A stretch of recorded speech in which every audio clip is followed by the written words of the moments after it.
What's up mga tol? Naalala nyo pa ba ang dating sikat at sexing actress na si Francine Prieto? Sa bidyong ito mga tol, alamin natin ang kanyang buhay at kukumustahin natin siya kung anong meron siyang buhay ngayon. Tara!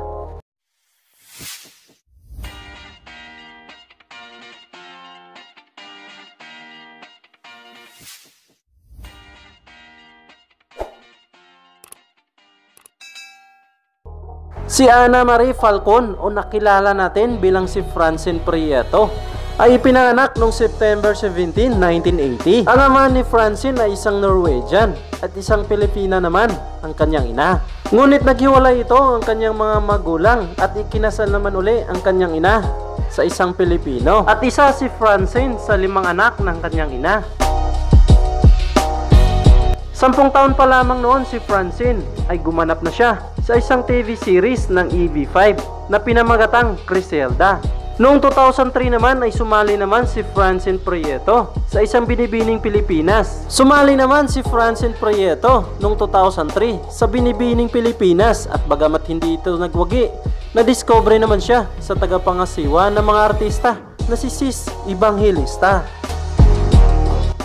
Di kalaunan ay naging artista si Francine Prieto sa pangangasiwa ng Seiko Films. Ngunit tinanggihan ng puno ng Seiko Films na si Robitan ang pangalan na Falcon dahil sa kahawig ito ng pangalan na Falcon sa Agent X44 na pelikula noon. Isang tauhan sa pelikula na ginampanan ng aktor na si Tony Ferrer.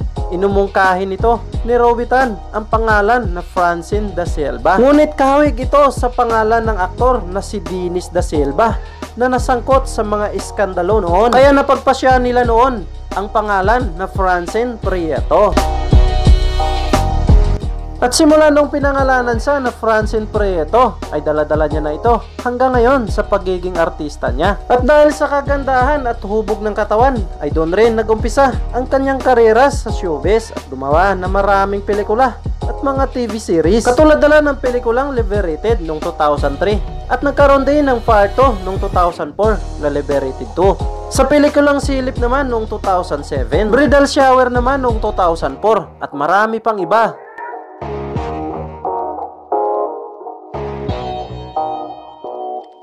Napasama rin si Francine Prieto sa mga TV series, katulad na lang ng TV series na Darna noong 2009 hanggang 2010. Encantadia naman noong 2006, Bahay Mo Ba To noong 2004 hanggang 2007 at napasama rin siya sa Bagolgang noong 1995.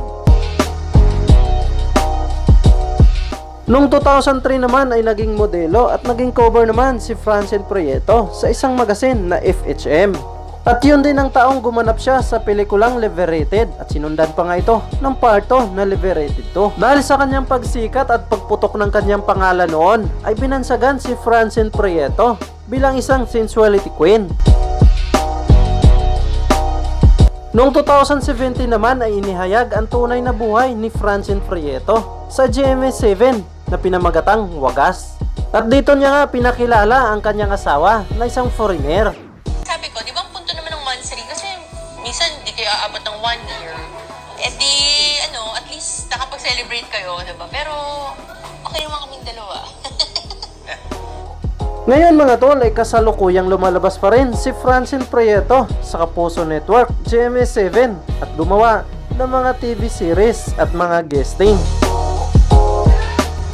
Active rin si Francine Prieto sa kanyang Instagram account. Sa katunayan nga ay palagi itong nagpo-post tungkol sa kanyang buhay. At kapansin-pansin rin na iba na ang hubog ng kanyang pangangatawan ngayon. Bagamat malayo na sa dati niyang kasiksihan, ay makikita pa rin naman sa kanyang pagmumuka ang kanyang tunay na kagandahan.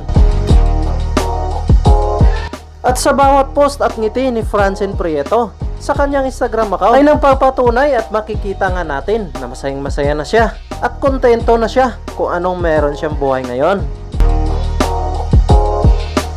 So bago ko pala tapusin ang ating video ngayon mga tol, nais ko lang shoutout ang ating ilang mga kaibigan na patuloy na sumusuporta at patuloy na nanonood sa ating channel. Mga tol, maraming salamat at God bless you sa inyong lahat.